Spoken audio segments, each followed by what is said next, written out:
Hello guys, আজ হলো মানডেতে হলো নিরামিষ করেছে।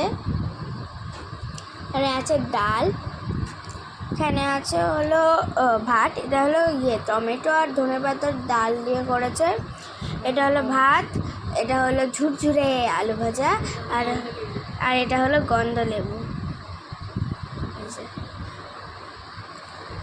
চলো একবার ট্রাই করা যাক। কি গরম! তো ডাল